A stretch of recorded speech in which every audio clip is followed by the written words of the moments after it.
الله نحمده ونستعينه ونستغفره ونؤمن به ونتوكل عليه ونعوذ بالله من شرور أنفسنا ومن سيئات أعمالنا من يهده الله فلا مضل له ومن يضلله فلا هادي له نشهد أن لا إله إلا الله ونشهد أن محمدا عبده ورسوله أما بعد فإن خير الحديث كتاب الله وخير الهدي هدي محمد صلى الله عليه وسلم وشر الأمور محدثاتها وكل محدثة بدعة وكل بدعة ضلالة وكل ضلالة في النار. أعوذ بالله السميع العليم من الشيطان الرجيم. بسم الله الرحمن الرحيم. واعتصموا بحبل الله جميعا ولا تفرقوا نعمة الله عليكم إذ كنتم أعداء فألف بين قلوبكم فأصبحتم بنعمته إخوانا وكنتم على شفا حفرة من النار فأنقذكم منها كذلك يبين الله لكم آياته لعلكم تهتدون. حضرات، میرے لیے یہ بڑی خوشی اور مسرت کی بات ہے کہ آج میں برطانیہ کے کفرستان میں اسلام کا ایک سرسبز و شاداب نخلستان دیکھ رہا ہوں، جس کے نیچے دور دراز سے تشریف لائے ہوئے لوگ موجود ہیں اور یہ جگہ اپنی وسعت و فراخی کے باوجود تنگی داماں کا شکوہ اور شکایت کر رہی ہے. اس موقع پر جہاں میں اپنے رفقا اور ساتھیوں کو اس کانفرنس کے انعقاد پر مبارکباد پیش کرتا ہوں، وہاں اس بات کو بھی محسوس کیے بغیر نہیں رہ سکتا کہ اللہ کے فضل و کرم سے جمعیت اہل حدیث برطانیہ کی فوج سے ثمر آور ہو رہی ہے اور آپ حضرات کا اخلاص، دین سے آپ کی محبت، سرور کائنات سے آپ کا پیار اور رحمت کائنات کی حدیث پاک سے آپ کی شیفتگی اور فریفتگی آپ کے اس اجتماع سے نمایاں ہے کہ تین بڑے بڑے حالوں کے باوجود لوگ سمائے نہیں جا رہے.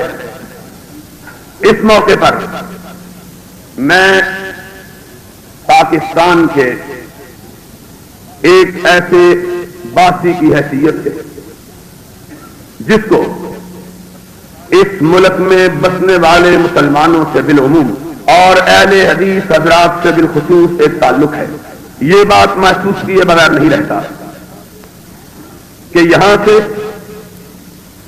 آئے دن مختلف قسم کی ویسی ہی خبریں پاکستان میں پہنچتی رہتی ہیں جن کا ہم پاکستان میں آئے دن مشاہدہ کرتے رہتے ہیں. پاکستان میں بسنے والے لوگ یہ سمجھتے ہیں کہ انگلستان عقائد کے لحاظ سے کفر کا گہراوا رہا ہونے کے باوجود فکری طور پر، سائنسی طور پر اتنا ترقی یافتہ ملک ہے کہ اس قسم کے ملک میں جانے والے لوگ ان چھوٹے چھوٹے مسائل پر آپس میں ایک دوسرے کے ساتھ الجھنے سے اجتناب کریں گے کہ اس ملک کے مسلمان باسی جو اجنبی ہیں ان کے اسلام پر، ان کی تہذیب پر، ان کی ثقافت پر برے اثرات مرتب ہوتے ہیں. لیکن افسوس کی بات ہے کہ ماحول پاکستان اور ہندوستان سے کچھ زیادہ مختلف نہیں ہے. وہی اختلافات، وہی جھگڑے، وہی تنازعات جو وہاں موجود ہیں. پاکستان سے کچھ لوگ ان کی گانٹھیں باندھ کے یہاں لاتے ہیں اور انہیں پھر برطانیہ میں بسنے والے مسلمانوں کے درمیان تقسیم کرتے ہیں. میں نے اسی بنیاد پر اپنی گفتگو کے لیے ایک ایسا عنوان منتخب کیا ہے جو شاید بہت سے لوگوں کے لیے کچھ اچنبے کا باعث ہوگا، لیکن میں سمجھتا ہوں کہ آج کے ساری کائنات کے مسلمانوں کی بالعموم اور دیار غیر میں بسنے والے مسلمانوں کی بالخصوص یہ بہت بڑی ضرورت ہے. اور وہ کیا ہے کہ ہم آپس میں اتفاق اور اتحاد کے ساتھ ہیں. اور مولانا محمود احمد صاحب پوری نے ایک چھوٹے سے رکے کے پڑھنے کے ساتھ میرے اس خیال کو اور زیادہ مستحکم کیا کہ آج کی نشست میں میں اسی موضوع پر اپنے خیالات کا اظہار کروں. صورت حالات یہ ہے کہ کلام پاک میں رب کائنات نے جس قدر اتحاد اور اتفاق کی ضرورت پہ زور دیا اور مسلمانوں کو جس قدر اس کی تلقین کی ہے، توحید اور سرور کائنات کی رسالت کے بعد شاید اتنی زور سے کسی بات کی تاکید نہ کی گئی. پھر متعدد مقامات پر اتحاد اور اتفاق کے منافی حرکات اور وحدت اسلامی کو پارا پارا کرنے والے خیالات کی بھی رب کائنات نے جس انداز سے مذمت فرمائی ہے، شاید دوسری کسی چیز کی کم ہی ایسی مذمت کی ہو. تعالی تنازعوا فتفشلوا وتذهب ريحكم. مسلمانوں آپس میں مت جھگڑو، اس سے تمہاری ساکھ اکھڑ جائے گی، تم کمزور پڑ جاؤ گے، تمہاری طاقتیں آپس میں ایک دوسرے سے الجھ کر ضائع ہو جائیں گی. دوسری جگہ حکم کے انداز میں تھا وَاعْتَصِمُوا بِحَبْلِ اللَّهِ جَمِيعًا وَلَا تَفَرَّقُوا. اللہ کی رسی کو مضبوطی کے ساتھ تھامو، فرقوں میں مت. اور سمجھنا چاہیے کہ کلام مجید کے اندر ایک خطاب ساری کائنات کے لوگوں سے نہیں کیا گیا. قرآن کا ایک اپنا انداز ہے اور وہ انداز یہ ہے کہ ہر کمیونٹی کو، دنیا کے ہر گروہ کو ایک الگ انداز سے رب کائنات خطاب فرماتے ہیں. اگر ساری کائنات کے لوگ مخاطب ہوں تو کلام مجید میں ان کے لیے یا ایھا الناس کا صیغہ آتا ہے. اے لوگو یا ایھا الناس اعبدوا ربکم.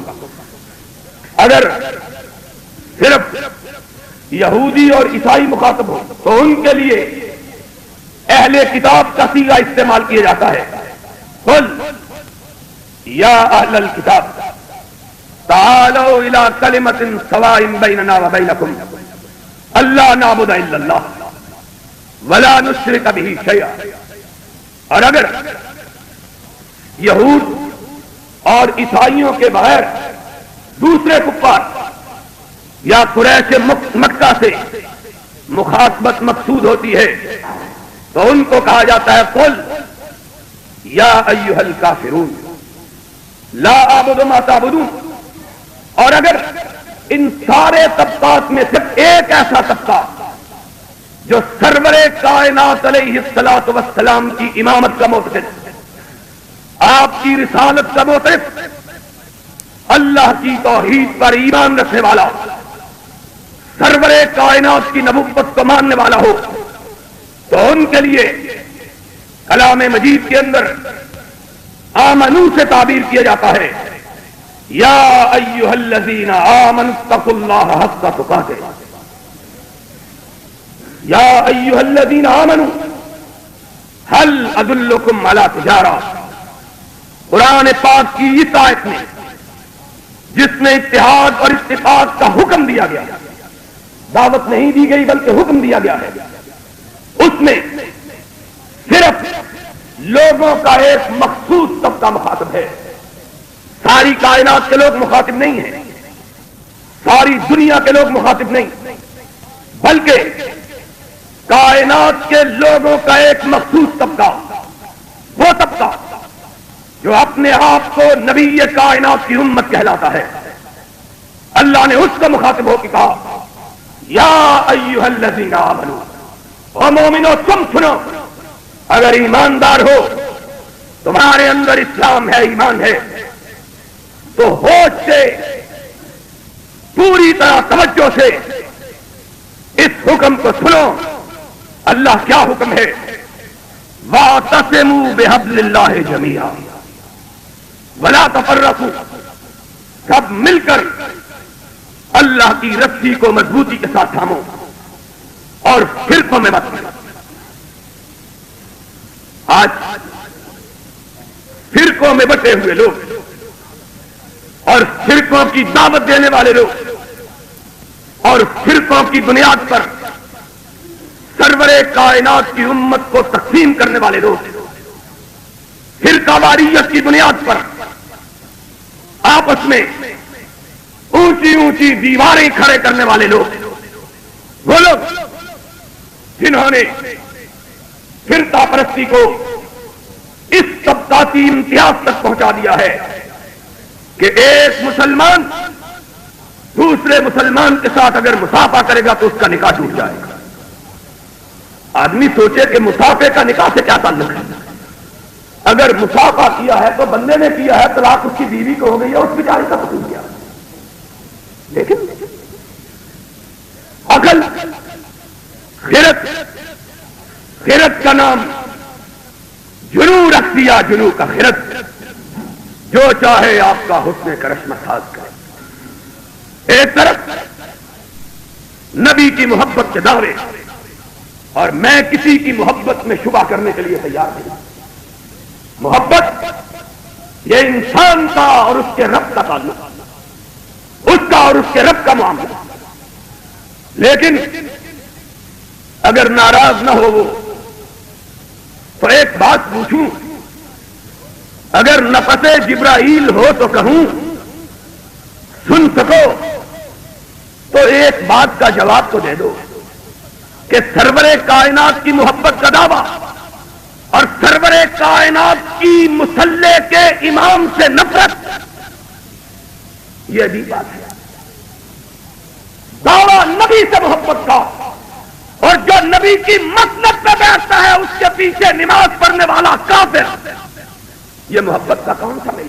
ہم نے اسلام سے بھی پہلے جاہلیت کے دور کے لوگوں کی باتوں کو پڑھا، ان کے اشعار کو سنا، انہیں یاد کیا. ہم نے تو دیوانوں کے متعلق، اپنے آپ کو دیوانہ بھی کہتے ہیں اور بکار خیش فرزانے بھی ہیں، دیوانے بھی اور اپنے لیے بڑے ہوشیار بھی. دیوانوں کے لیے تو ہم نے کلام عرب میں پڑھا تھا، امر علی الدیار دیار لیلا اقبل ذل جدار وذل جدارا وما حب الدیار شغفنا قلبی ولکن حب من سکن الدیارا. کہ دیوانے تو وہ ہوتے ہیں کہ محبوب جس راستے سے گزر جاتا ہے ان کو ان راستوں سے بھی پیار ہوتا ہے. ہم نے تو دیوانگی کا یہ مفہوم سمجھا، اور تم نے ان راستوں سے پیار کرنا تو بڑی بات، جو ان راستوں کے مالک ہیں ان سے نفرت کرنا لوگوں کو سکھایا ہے۔ یہ محبت کی کون سی؟ ہمیں کتابوں کے اندر، نہ جاہلیت کی کتابوں کے اندر، نہ اسلام کی کتابوں کے اندر ہمیں تو یہ بات سمجھ، جاہلیت کے شاعر نے یہ کہا تھا، اور دور اسلام کے شاعر نے تو اس سے بھی آگے بات کہی، اس نے کہا حبیب النلا قلبی حبیب و حبیبی، اور دوست تو بڑی بات ہے، جس نے دوست کا چہرہ دیکھا مجھ کو اس سے بھی پیار ہے، اور اسی لیے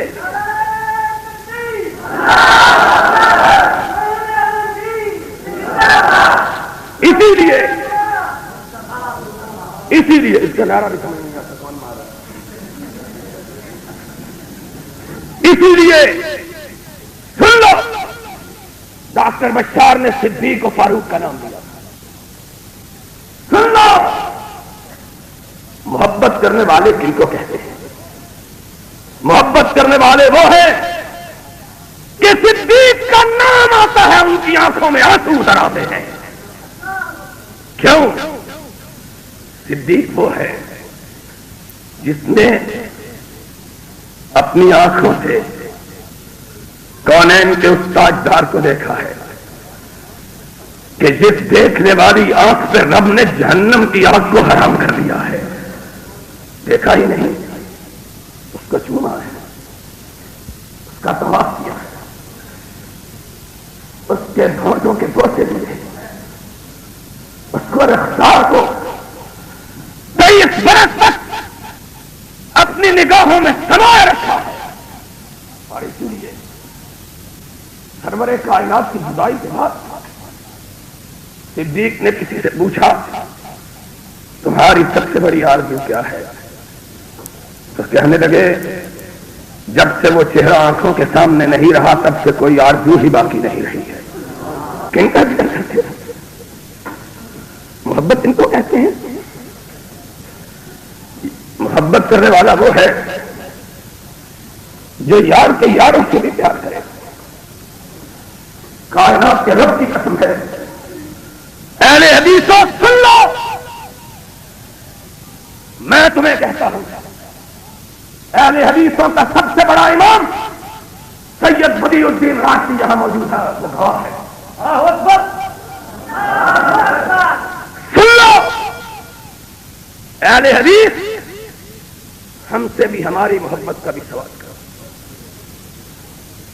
ہم وہ کہتے ہیں کہ اس نے تو یار کے چہرے کے بوسے لیے تھے، اس کی نگاہوں نے تو رسول کے چہرے کو چوما تھا، یہ تو بڑا آدمی تھا، اور جو اس کے چلے ہوئے راستے کے پتھروں کو نشان منزل بنا لیتا ہے اس کے جنتی ہونے میں بھی کوئی شبہ نہیں ہے۔ انہیں کیا جانا ہے؟ کیا محبت ہے؟ کیا پیار ہے؟ اور پھر وہ لوگ بات کرتے ہیں محبت کی،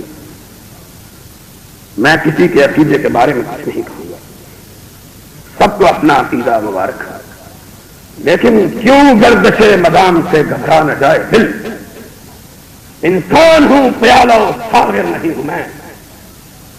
ہم کو گالی دیتے ہو، اگر ہم کو گالی دینے سے تمہیں روٹی ملتی ہے تو بہتر ہے، تم ہمیں اپنے بڑوں کی یاد میں ان کی سنت میں گالی دیتے رہو، ہم اپنے آقا کی سنت میں تمہاری گالیاں سن کے تمہاری ہدایت کی دعا مانگتے ہیں۔ اور کہیں گے کتنے شیریں ہیں تیرے لب کے رقیب، اور تمہارے لب تو ویسے بھی بڑے حسین ہیں کہ پان کھا کے گالی دیتے ہیں۔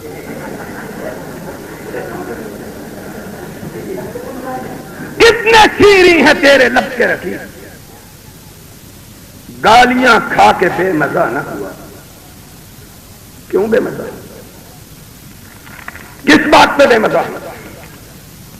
پیر صاحب مولانا محمود صاحب، میرے عالم روپکار ساتھیوں پروفیسر ساجد میر صاحب، سنو گالیاں اس کے بغیر بھی ساری دنیا کو میری آواز پہنچ رہی ہے. گالیاں ان کا کیا ہے؟ مولانا محمود صاحب نے مجھے فون کیا، بڑی گالیاں دی ہیں. میں نے کہا خوش نہیں ہوتے؟ کہنے لگے گالیوں پہ بھی خوش ہو.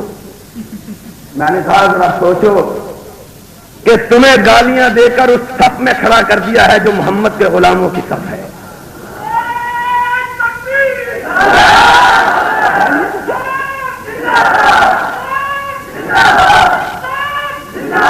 گالیوں کا کیا ہے؟ تم گالیاں دیتے رہو، ہم قرآن سناتے رہے. تم گالیاں دو، ہم کیا کہیں گے؟ یہ کام تمہارا اور ہمارا کام کیا ہے؟ اللہم اہد اللہ فإنہم لا یعلمون. اللہ ہم ان کے لیے بد دعا بھی نہیں کرتے، کہتے یہ ہے ان کو اپنی توحید کا آشنا بنا دے، اپنے رسول سے محبت کرنے والا بنا دے، کہ یہ دل ابھی محبت آشنا نہیں ہے، کہ نہیں بے قرار کرتا ایسے جلوائے ستارہ. کون سی محبت؟ مجھ سے بھی ایک بندے نے کہا ایک کتاب اتنی بڑی اٹھا کے لایا، اتنی بڑی کتاب میری کتابوں کے جواب میں، اور اس میں صرف گالی. میں نے کہا عربی کا ایک مشہور مقولہ ہے کلو ادائن بما فیہ اندہ، جس پیالے میں جو کچھ ہوتا ہے وہی تو چھلکتا ہے، اگر اس میں کچھ ہے ہی نہیں تو اور کیا چھلکے گا؟ جو ہوگا وہی تو ٹپکے گا. اور پھر گالیاں. اور ہم تو ویسے ہی عجیب لوگ ہیں. اہل حدیثوں تمہاری قسمت میں اللہ نے گناہ بخشنے کے لیے کتنے بہانے ڈھونڈ رکھے ہیں. کوئی گناہ ہو جائے لوگ گالیاں دیں تمہارے گناہ کا معاف. یہ بھی تو ایک طریقہ ہے گناہوں کی معافی کا. باقی رہ گئی بات، ادھر سے یہ گالیاں دیتے ہیں، ادھر سے وہ گالیاں دیتے ہیں. وہ بھی ہم کو گالیاں دیتے ہیں جو صدیق کو بھی نہیں بخشے، فاروق کو. اور میں نے کہا تھا پیر صاحب آپ حیران رہ جائیں، اصول حدیث کی کتاب اصول الاخیار الى اصول الاخبار، قرۃ عاملی کی مشہور مصطلح کی کتاب، اس کے اندر لکھا ہے نحن نتقرب الى اللہ ورسولہ، نحن نتقرب الى اللہ ورسولہ، ہم اللہ اور رسول کی قربت چاہتے ہیں. کس چیز سے چاہتے ہیں؟ توحید کو مان کے، رسالت کو تسلیم کر کے، اعمال نیک کر کے، صدقہ و خیرات کر کے، خدمت خلق کر کے، شفا خانے کھول کے. کہہ گے نہیں، ہم نے کہا کس سے؟ کہہ گے نحن نتقرب الى اللہ ورسولہ ببغض اصحاب محمد وشتمہم وببغض من احبہم. اللہ اور رسول کا تقرب چاہتے ہیں ابو بکر و عمر و عثمان کو گالی دے کے. جن کے نزدیک تقرب کے لیے گالی دینا، وہ اگر ہم کو گالیاں نہیں دیں گے تو دعائیں دیں گے. ہم ان کو دعائیں دیتے ہیں. تو تم نے اس صف میں کھڑا کر دیا ہے جو تمہاری بد زبانیوں کا نشانہ بنتے ہیں. ہم آئیں گے قیامت کے دن، رب پوچھے گا کیا لے کے آئے ہو؟ کہیں گے خونے نہ کر دیں مکسرا نہ کچھ خونے نہ کر دیں ہمیں کے عاشق روئے ہے. کسی کو برا نہیں کہا، کسی کو گالی نہیں دی. کائنات کے امام، جرم یہ ہے دنیا بناوٹی امام لے کے آ گئی تھی، ہم نے تیرے دامن کو چھوڑ کے پلٹ کے دیکھنا گوارا نہیں کیا.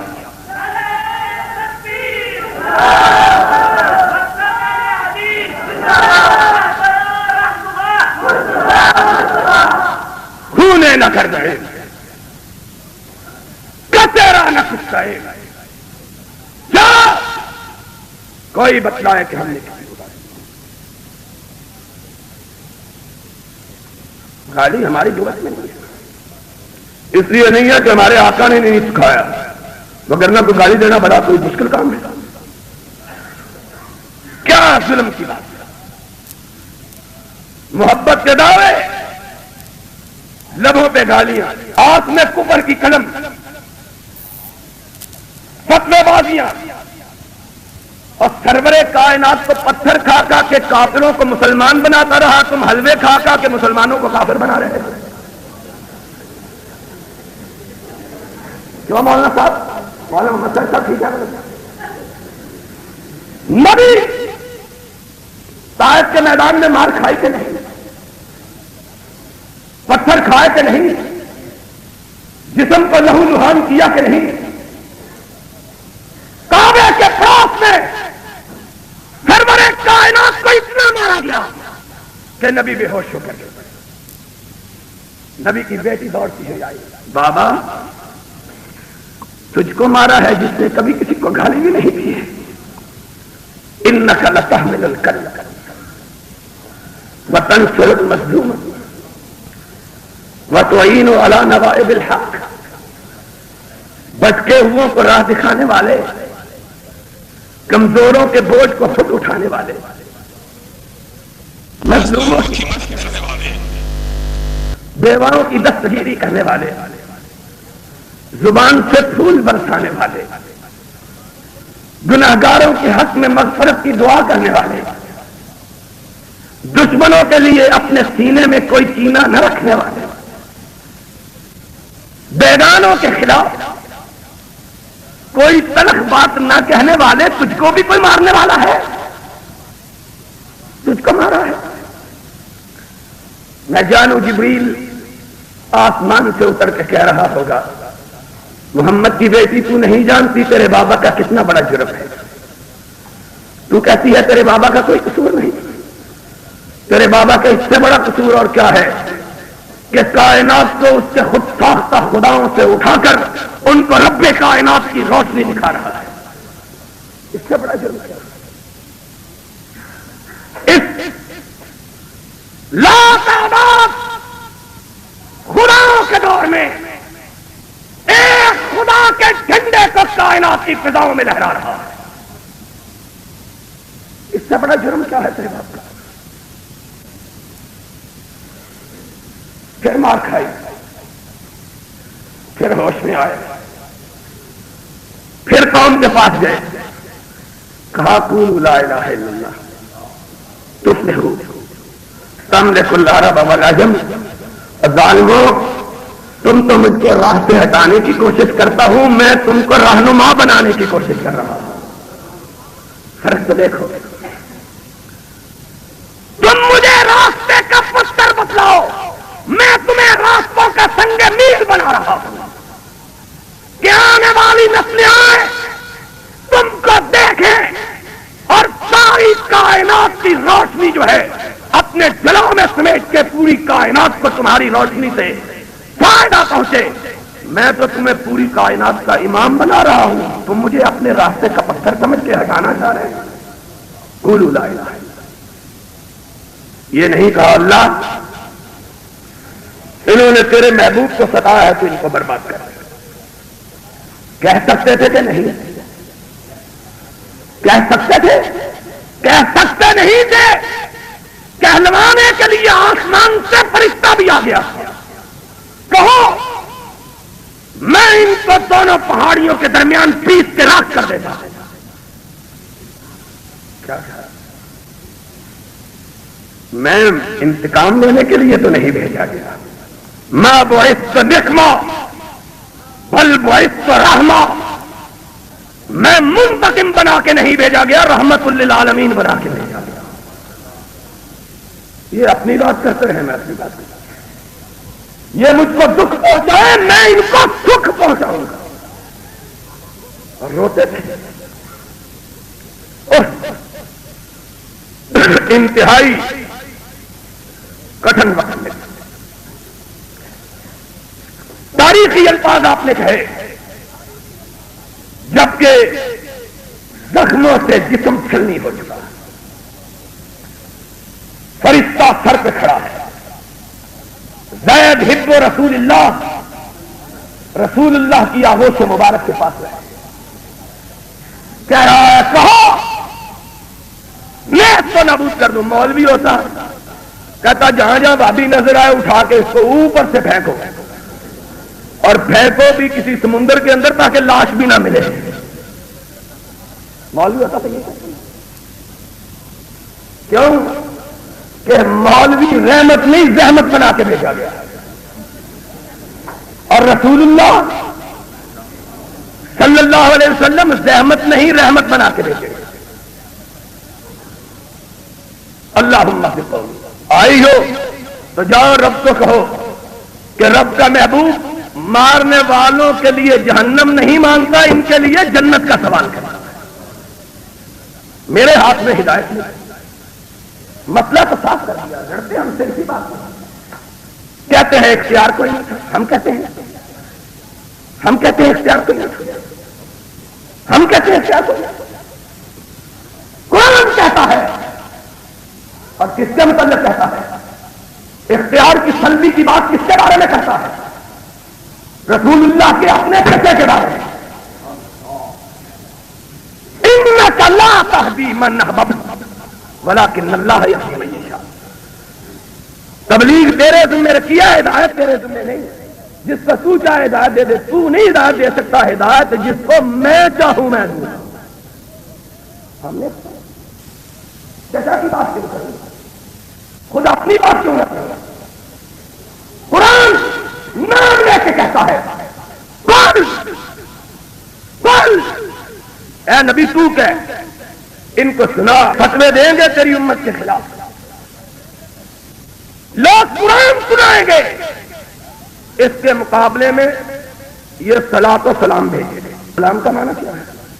کہ وابیوں پر درود بھیجتے ہیں، یہ سلام، یہ صلاۃ و سلام ہے۔ ہم پہ درود جتنا جی چاہے نہیں، تم کو اکیلے ہی تو نہیں بھیج رہے، اور بھی بہت بھیجتے رہتے ہیں۔ ہمارا کیا ہے بھائی؟ قرآن کہتا قل لا املک لنفسی ضرا ولا نفعا، میں اپنے بارے میں بھی اختیار نہیں رکھتا، میں رسول اللہ اپنے بارے میں بھی اختیار نہیں رکھتا، میں نہیں رکھتا۔ جو اپنے بارے میں نہیں رکھتا تیرے بارے میں کیسے رکھے گا؟ قل لا املک لنفسی ضرا الا ما شاء اللہ، میں کیا ما كنت بدعا من الرسل وما ادری ما يفعل بي ولا بكم، ما ادری ما يفعل بي ولا بكم ان اتبع الا ما يوحى الي۔ تمہارے بارے میں کیا کہوں، اور مجھ کو تو اپنے بارے میں بھی نہیں پتا کہ میرے ساتھ رب کیا سلوک کرے گا۔ قرآن تو اٹھاؤ، قرآن تو اٹھاؤ، اور پاکستان میں کہنے لگے اس کی کتاب پہ پابندی لگا دو، کیوں؟ اس میں قرآن کی آیتیں لکھی ہوئی ہیں۔ میں نے کہا پھر میری کتاب پہ کیوں پابندی لگواتے ہو؟ قرآن پر ہی پابندی لگوا دو، بات ہی ختم ہو جائے۔ مولانا یاد صاحب نے بڑا عمدہ فکرہ کہا ہے، میں کہا کرتا ہوں کہ عربی کے بعد اگر دنیا کی کوئی بلیغ ترین زبان ہے تو پنجابی ہے، اور مجھے پنجابی نہیں آتی باوجود پنجاب میں پیدا ہونے کے باوجود، لیکن بڑا خوبصورت فکرہ کہا، کہنے لگے ٹھیک ہے قرآن سے پابندی لو تاکہ جھگڑا ہی مکے، جھگڑے ختم ہو جائے۔ بات تو یہی ہے نا قرآن کی، ہم ترجمہ کرنے کے مجرم ہیں، اگر عربی سے اردو میں ترجمہ کرتے ہیں تب گناہگار، اور اگر ان کی عبارتوں کا اردو سے عربی میں ترجمہ کر دیا تب گناہگار۔ ہمیں بھی عجیب محبوب سے پالا پڑا ہے، نہ ادھر سے راضی ہوتا ہے نہ ادھر سے راضی ہوتا ہے، راضی ہوتا ہے تو مارگٹ کھیچر کے ملک میں ہی آ کے راضی ہوتا ہے، ہمیں نہیں سمجھ آتی کس بات سے راضی ہوتا ہے۔ اگر قرآن کا ترجمہ عربی سے اردو میں کرتے ہیں تب ناراض ہو جاتے ہیں، اگر ہم نے ان کی اردو کتابوں کا ترجمہ عربی زبان میں کر دیا ہے تب ناراض ہو جاتے ہیں۔ اب ہمیں تم بتلاؤ کہ ہم کریں تو کیا کریں، جائیں تو کہاں جائیں؟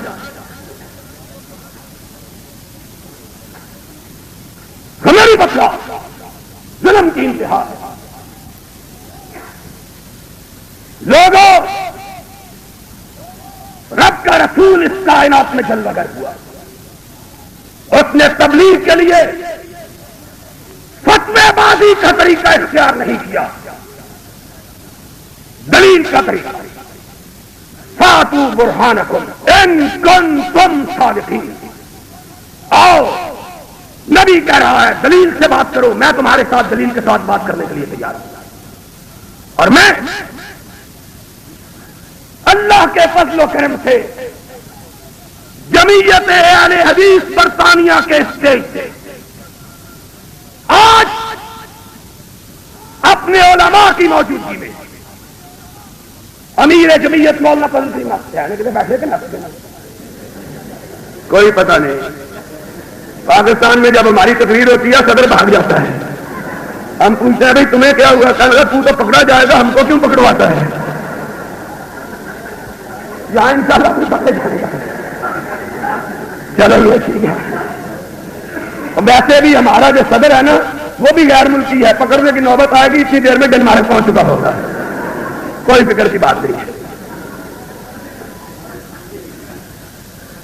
امیر جمعیت بھی یہاں سے نہیں بھاگے گا، کیوں جی؟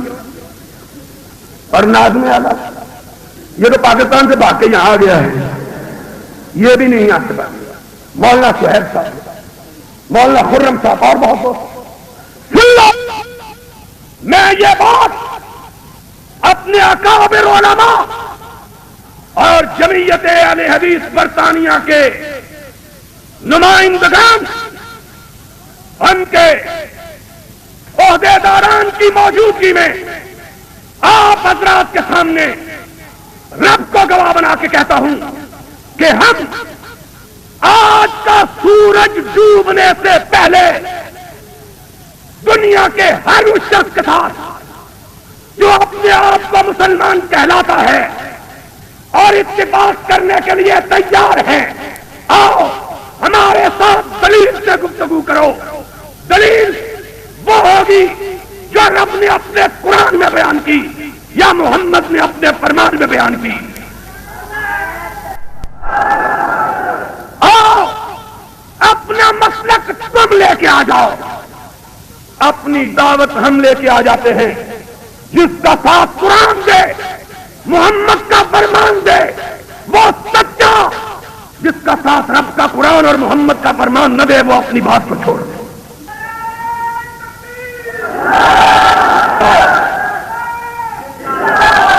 آج ہم فیصلہ کریں اور آج مسئلہ سمجھا کے جاؤں گے انشاءاللہ کہ شاید بقید عزیز، شاید بقید عزیز یہ ساتھ نہ آ سکے۔ تم داستان شوق سنو اور سنائیں ہم، آج ذرا سنتے جاؤ اور اس سے سنتے جاؤ جو کبھی کبھی کان میں آ کے کہا کرتا ہے انا صخرۃ الوادی اذا ما سہمت واذا نطقت فاننی الجوزاء۔ آؤ اپنا مذہب تم اٹھا کے لاؤ، محمد کے فرامین ہم اٹھا کے لاؤ، تم بھی لاؤ۔ کس کس کی مہر ہے لگی ہوئی، اور ہم بھی اپنا نامہ اعمال اٹھا کے لاتے ہیں اور دیکھو کہ اس محضر پہ بھی کس کس کی مہر لگی ہوئی ہے۔ فیصلہ بس ایک نگاہ پہ ٹھہرا ہے، فیصلہ دل کا۔ آ جاؤ برطانیہ کی ٹھنڈی فضاؤں میں بیٹھ کر قیامت تک کے لیے مسئلے کو حل کر دیں۔ تم بھی آؤ، ہم بھی آئیں۔ جو مسئلہ کتاب و سنت کے خلاف ہمارا ہو، کعبے کے رب کی قسم ہے اس دن کے سورج کے ڈوبنے سے پہلے اس مسئلے کو چھوڑنے کے لیے تیار ہے۔ کیوں؟ جو بات قرآن میں نہیں، محمد کے فرمان میں نہیں، وہ اہل حدیث کا مسلک ہو سکتا ہی نہیں ہے. ہمارا مسلک نہیں ہے. کیوں؟ ہم نے نہ برادریوں کی نام پہ مذہب بنایا، ذرا سنتے جانا، نہ شہروں کی بنیاد پہ مسلک بنایا، نہ شخصیتوں کی بنیاد پہ مسلک بنایا. پھر کس کو کہتے ہیں؟ آج میں یہ بات بھی انشاءاللہ واضح کر کے جاؤں گا. کہتے ہیں اگر فرقہ بندی منع ہے تو تم نے اہل حدیث کا فرقہ کیوں بنایا؟ سوال پیدا ہوتا ہے لوگوں کے دل میں، بھائی تم نے پھر کیوں فرقہ بنایا؟ سن لو، یہ بھی جاہلوں کی بات ہے. ہمارے جاہل وائز بھی اس راہ میں بہ گئے کہ ہمارا مسلک، ہمارا فرقہ، ہمارا کوئی فرقہ نہیں. اہل حدیث کوئی جماعت نہیں، اہل حدیث کوئی فرقہ نہیں، اہل حدیث کوئی مسلک نہیں. اہل حدیث صرف اس تحریک کا نام ہے کہ کائنات کے شافعیوں، مالکیوں، حنبلیوں، حنفیوں، دوسرے لوگوں، ان سب اماموں کا احترام کرا، اور جو ان کے احترام میں فرق ڈالے اس کے ایمان میں شبہ ہے، اس کا اسلام نامکمل ہے. اور ابھی ڈاکٹر نے کہا تھا، امام الشافعی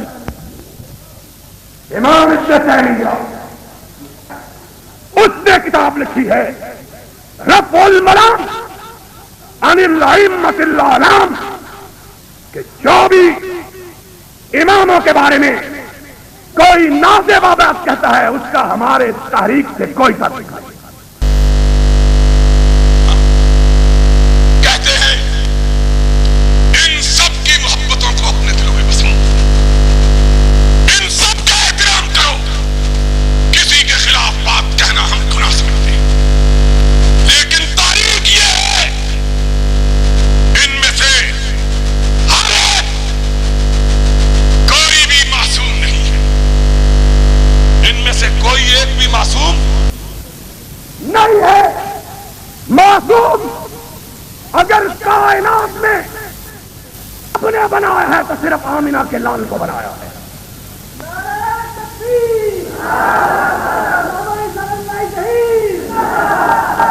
جس کے متعلق یہ کہا ما ينطق عن الهوى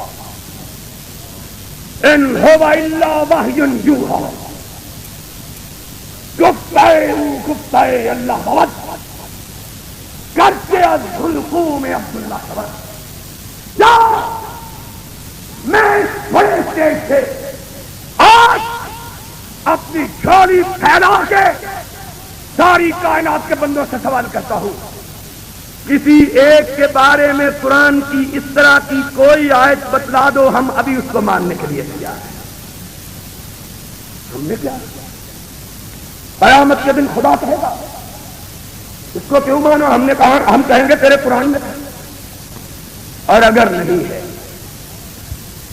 اور یقیناً نہیں ہے تو خدا کے لیے ہمیں وحی سے ہٹا کر لوگوں کی باتوں کے ماننے پر مجبور نہ کرو. اور رجال کی اگر کوئی حیثیت ہے تو میرے بھائی پروفیسر ساجد میر نے کہا تھا، اور رجال کی اگر حیثیت ہوتی تو صدیق کی بات کو رد کرنے کی کوئی جرت نہیں کر سکتا.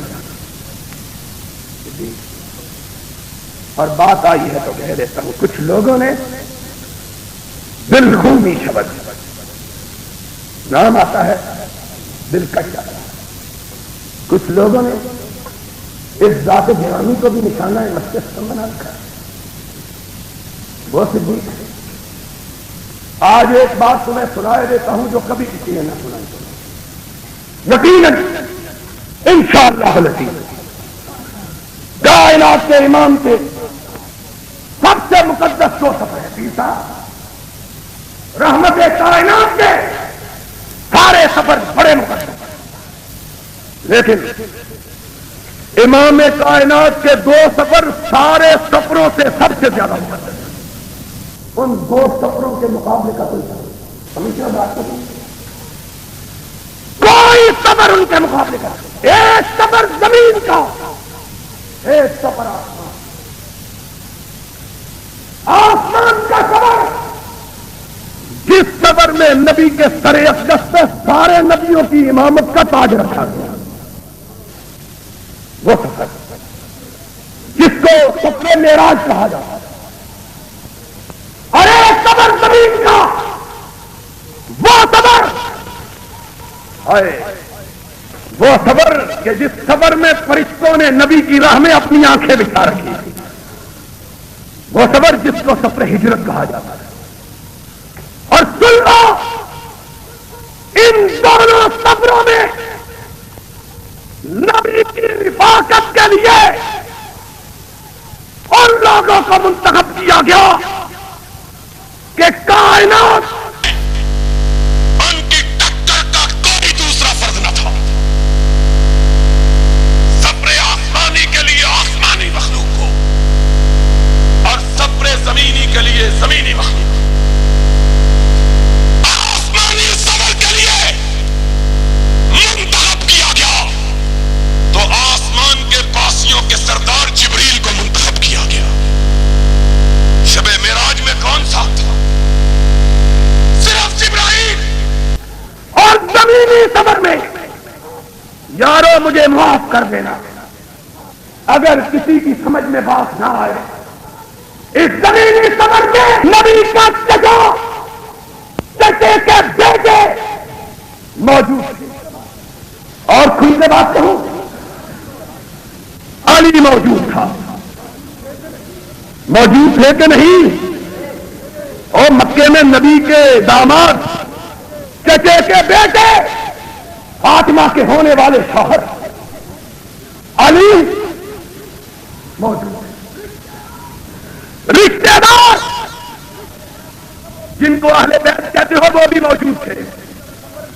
لیکن جب سفر کا وقت آیا، نبی خود چل کے کس کے دروازے پہ گیا؟ اس کے دروازے پر، کہ جب اس نے دروازہ کھولا تو دیکھا کہ آسمان کا چاند زمین پہ اتر کے اس کے دروازے پہ کھڑا ہے۔ کہا کائنات کے امام کیسے آئے ہو؟ کہا ہجرت کا سفر ہے، جا رہا ہوں۔ کہا آقا میرے لیے کیا حکم ہے؟ سنو، باتیں کرتے ہیں صدیق کے بارے میں، آ جاؤ ساری دنیا کے لوگ، کسی ایک کو مخاطب نہیں، روح سخن کسی کی طرف ہو تو روح سے آ، کوئی مخاطب نہیں، ساری دنیا سے پھر کے آؤ، اپنے مذہبوں کو اٹھا کے لاؤ، جو قرآن کے نبی کے حدیث کے مطابق ہو وہ سارا، جو مخالف کو چھوڑ دو، کل اتحاد ہو جائے، ہوتا ہے کہ نہیں اتحاد؟ لیکن جو کبھی گونگلوا کو مٹی چاڑ کے تمہیں اتحاد ہو جائے، پھر اتحاد بولو، یہ اہل حدیث کی دعوت ہے۔ اس تاریخ کا خلاصہ یہ ہے، آؤ تم اپنے بڑے کو نہ لاؤ، ہم اپنے بڑے کو نہ لائیں، وگرنہ بڑوں کی کوئی کمی ہے؟ مولانا سلفی مرحوم کہہ رہے تھے، مجھے مولانا محمد کو دیکھ کے یاد آیا، وہ فرمایا کرتے تھے بڑے ہم میں بھی بہت ہیں لیکن ہم نے ڈھیریاں نہیں بنائی، بڑے ہم میں بھی بڑے، چراغ جلانے سے کوئی بڑا بن جاتا ہے؟ اور میں کہا کرتا ہوں چراغ وہ جلاتا ہے جس کے گھر میں اندھیرا ہو، اور جس کے گھر میں روشنی ہو اس کو چراغ جلانے کی ضرورت وہ بولتے کیوں نہیں؟ جس کے گھر میں روشنی ہو اور جس کی قبر میں جنت کا دریچہ کھلا ہوا ہے، اس کی قبر پہ تمہارے 2 آنے کی موم بتی کی کیا حیثیت ہے؟ اور یہ جتنے جی چاہے چراغ جلا لو، جب تک دل روشن نہ ہو روشنی آئے۔ کہا صدیق میں جا رہا ہوں۔ آقا کہاں؟ کعبے کو چھوڑ کے، وطن کو چھوڑ کے، کہا ہجرت کر کے یثرب مدینے جا رہا ہوں۔ سر اقدس کو اٹھایا، صدیق کے چہرے پہ نگاہوں کو جمایا. کتنا خوبصورت چہرہ ہے یہ جس کا نبی کی پاک آنکھیں دیکھ رہی ہیں. کتنا خوبصورت چہرہ، کتنا خوبصورت چہرہ، کتنا خوبصورت چہرہ اس کا کہ جس کے بارے میں کائنات کے امام نے کہا تھا کہ من احب الناس الیک یا رسول اللہ، قال صدیق، کائنات میں سب سے زیادہ محبوب مجھے کائنات کی ماں ام المومنین صدیقہ سے سب سے زیادہ پیار ہے. قال ومن الرجال یا رسول اللہ، قال ابوہا، کہا دنیا میں اللہ کے رسول مردوں میں سب سے زیادہ پیار کس سے ہے؟ کہا صدیقہ کے باپ صدیق سے. وہ صدیق، کہا صدیق سنو، رب نے آسمانوں والے رب نے حکم دیا ہے کہ تجھ کو بھی ساتھ لے کے چلے. آنکھوں میں آنسو آ گئے.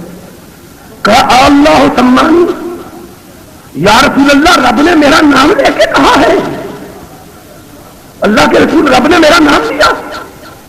فرمایا ہاں صدیق، رب نے تیرا نام لے کے اس سفر مقدس کے لیے نبی کے کسی رشتہ دار کو منتخب نہیں کیا بلکہ یار غار کو منتخب کیا ہے.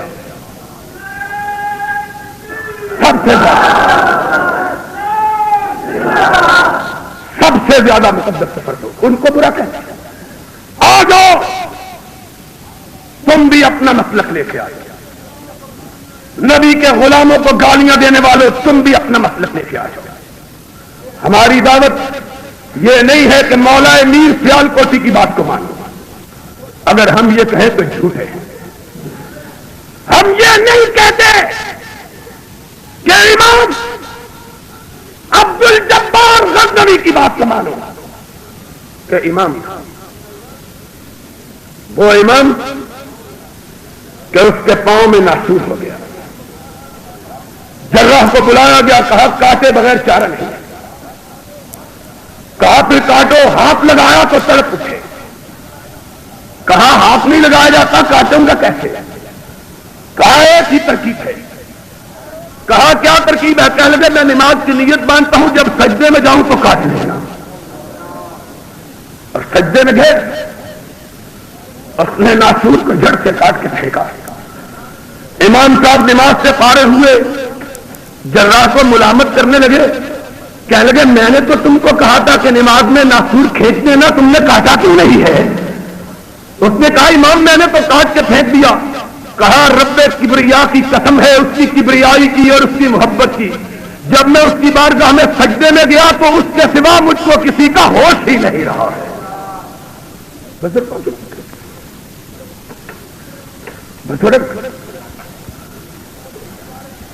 مولا امیر کے بارے میں شیخ الاسلام امرتسری نے لکھا ہے کہ جب ان کو کتے کی تکلیف ہوئی، اس زمانے میں سیالکوٹ میں کوئی بڑا سرجن نہ تھا. امرتسر بہت بڑا مرکز، خط لکھا میرے پاس آ جاؤ. اور شیخ الاسلام جیسا سکا آدمی وہ اپنی اخبار میں لکھتے ہیں کہ مولا امیر آئے، ہندو سرجن کو بلایا گیا، کہا بیٹھو، کلورو فارم لایا گیا، سنگھانے لگے. مولا امیر نے پوچھا یہ کیا ہے؟ ہندو ڈاکٹر تھا. کہنے لگا یہ بے ہوشی کی دعا ہے، تمہارا آپریشن کرنا ہے، تمہیں دعا سنگھاتا ہوں تاکہ تم بے ہوش ہو جاؤ، تکلیف نہ ہو. کہنے لگے اس سے نیند ہو جاتی ہے؟ کہا اس سے نیند ہو جاتی ہے. کہا جب سے میں نے اپنے آقا کا فرمان پڑھا ہے کہ سوتے ہوئے سورہ ملک پڑھ کے سو، تب سے آج تک زندگی میں نے کبھی سورہ ملک کو سونے سے پہلے پڑھنا نہیں چھوڑا ہے. رک جاؤ، میں سورہ ملک کی تلاوت کر لوں پھر سنگھانا. اس نے سمجھا 2-3 شبد ہوں گے، جلدی سے پڑھ سنگھا. میں کہ لیے انتظار. مولانا میر نے پڑھنا شروع کیا. اس نے 1 منٹ 2 منٹ کے بعد سوچا کہ یہ ختم ہونے میں نہیں آتی، سنگھا دیا. شیخ الاسلام امرتسری لکھتے ہیں ہائے اللہ، ابراہیم کا جسم بے ہوش ہو گیا لیکن زبان تب تک چلتی رہی جب تک سورہ ملک کی تلاوت مکمل نہیں کر لی ہے. ہندو ڈاکٹر بول اٹھا، کہ مولوی صاحب میرا یقین ہے کہ یہ مسلمان جب قیامت کے دن اٹھے گا تب بھی یہ قرآن پڑھتا ہوا اٹھے گا. بزرگوں کی بات کیا ہے؟ بزرگوں کی بات. ایک ایک بزرگ کی داستان بیان کرنے لگے. شام ہو جائے رات گزر جائے لیکن ہم ان ساری چیزوں کے باوجود یہ نہیں کہتے کہ آؤ مولا میر کی بات مانو,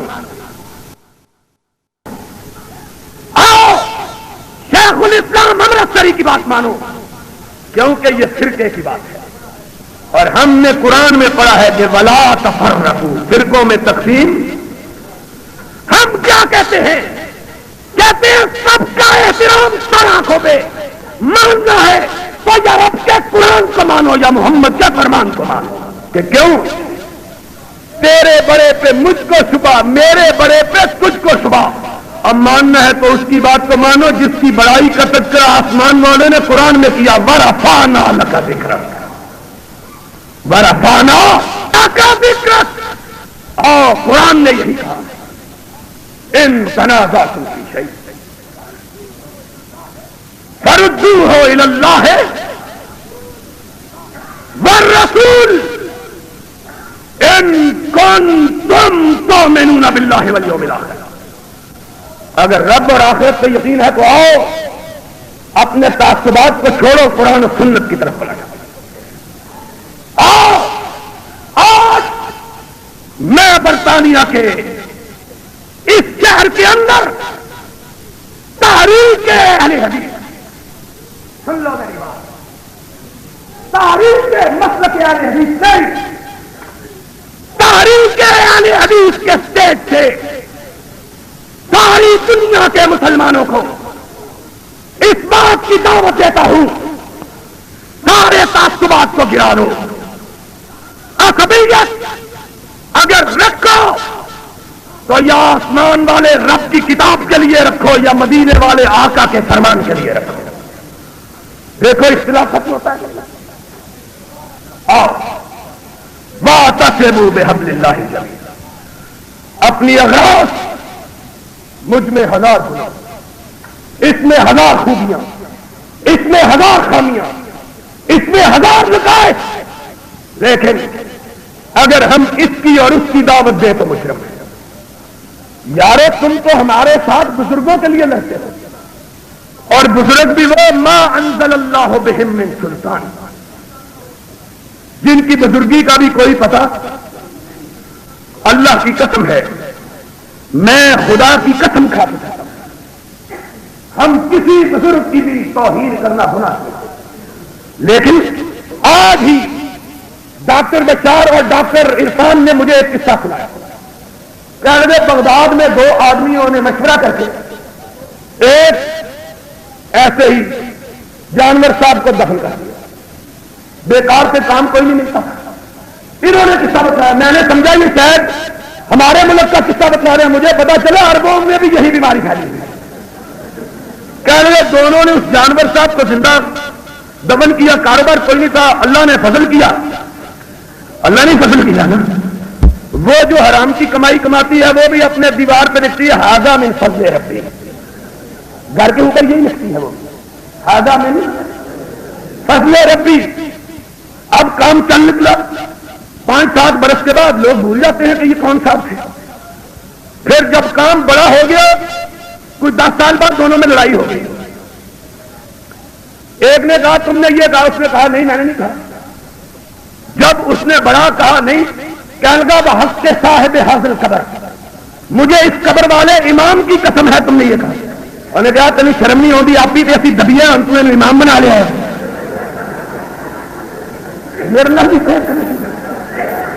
آپ بھی جیسی دبیا ہے, خدا کا خوف کر مینو بھی انہیں بھی قسم کو آنی چھڑا. عجیب کوئی بزرگ ہم سے منوانے ہیں تو منواؤ بابا, ہم سارے بزرگوں کو منوانے ماننے کے لیے تھی. لیکن یہ کوڑے شاہ لسوری شاہ ہم نے کسی بزرگ کا نام نہیں سنا ہے. ساری حدیث کی کتابیں ہم نے پڑھی ہیں, ساری تاریخ کی کتابیں ہم نے پڑھی ہیں, ساری اللہ کے فضل و کرم سے رجال کی کتابیں ہم نے پڑھی ہیں. ہم کو کوڑے سا، کھوتے سا، چوڑے سا، چونے سا یہ ہم کو نظر نہیں آتا، اور ہمارے پاکستان میں ایک ٹالی شاہ بھی موجود ہے. ہمارا حال یہ ہے.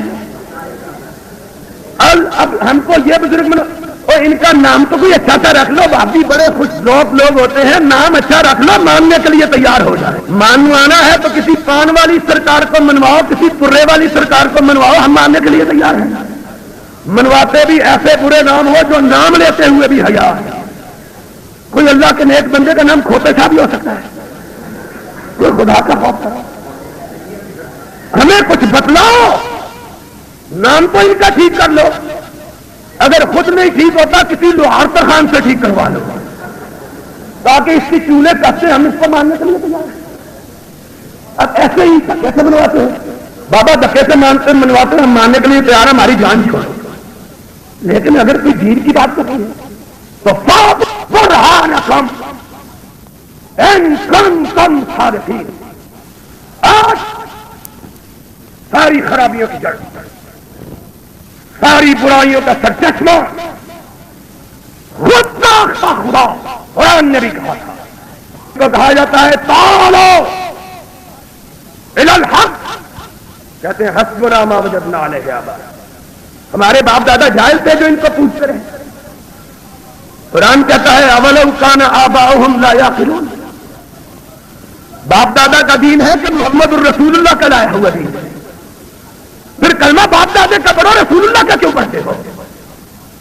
سن لو، جو آدمی کلمہ پڑھتا ہے اشہد ان لا الہ الا اللہ واشہد ان محمدا عبدہ ورسولہ، اس کے ایمان کا، اس کے کلمے کا تقاضا یہ ہے کہ جب بات کرے تو کہے الا اللہ کی بات کرو، رسول اللہ کی بات کرو. جن کا کلمہ پڑھا ہے ان کی دلیل پیش کرو. کلمہ ان کا پڑا ہے، نام ان کا لیتے ہو، اندے کہیں کڑکڑ کہیں، یہ عجیب بات ہے. یا کلمہ بھی ان کا پڑھو تاکہ لوگوں کو پتا چل جائے کہ آمنو کے مخاطب تم نہیں ہو. اگر آمنو کے مخاطب ہو تو واعتصموا بحبل اللہ جمیعا ولا تفرقوا واذکروا نعمت اللہ علیکم اذ کنتم اعداء فألف بین قلوبکم فاصبحتم بنعمتہ اخوانا وکنتم علی شفا حفرۃ من النار فانقذکم منها لکم آیات لعلکم تہتدون.